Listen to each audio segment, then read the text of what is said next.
Sa pagdiriwang ng Panagbanga Festival 2026, dagsaan muli ang mga tao sa lungsod. At kung maraming tao, marami ring basura. Kaya isa ito sa hamon kay Marites na isang park attendant sa Burnham Park. Bagamat kaliwat kanan ng araw ang mga basurahan sa parke, mayroon pa rin daw matitigas ang ulo. Kanina lang may kumakain siguro dyan. Iniwan na lang yung basura, hindi man lang pinulot, daan sa basurahan. Ganun, parang palaging ganun naman dito. Sobrang grabe ng kalat talaga. Yung mga kasama naming mga basurero, talagang 2 shift na sila.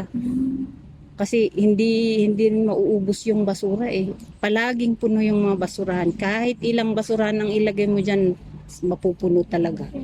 Kaya ang General Services Office naghahanda na sa pagdami muli ng basura sa lungsod sa 2 engrandeng parada. Base sa ating datos, almost 250 to 70 tons a day. Hindi natin, depende yan sa dami ng bisitang darating. Kasi baka mas maganda ang promotion nila ngayon o kaya mas maganda last year. So yun. But yun pumapalo kasi average day is 220 tons a day.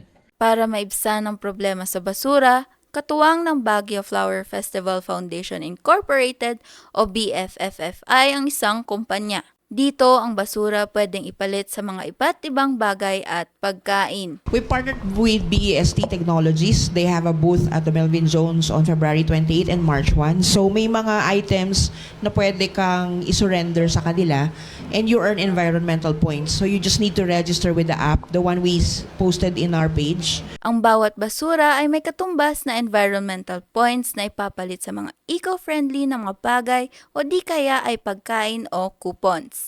Bago makuha ang points, kailangan mag-register muna sa B-Extra at My Basurero application sa telepono.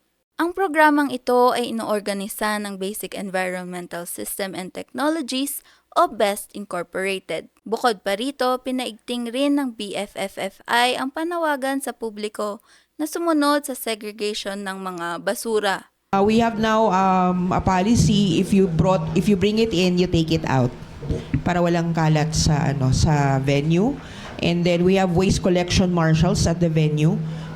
We have segregation at the venue. We have trained them. We partnered with this group to train our waste collection marshals. Target naman ng General Services Office na agahan ng kanilang pagkolekta ng mga basura sa 2 parada para maiwasang maipon ang mga basura sa mga collection points at hindi maipit sa trapiko ang mga garbage truck. Ashley Palada, RNG News.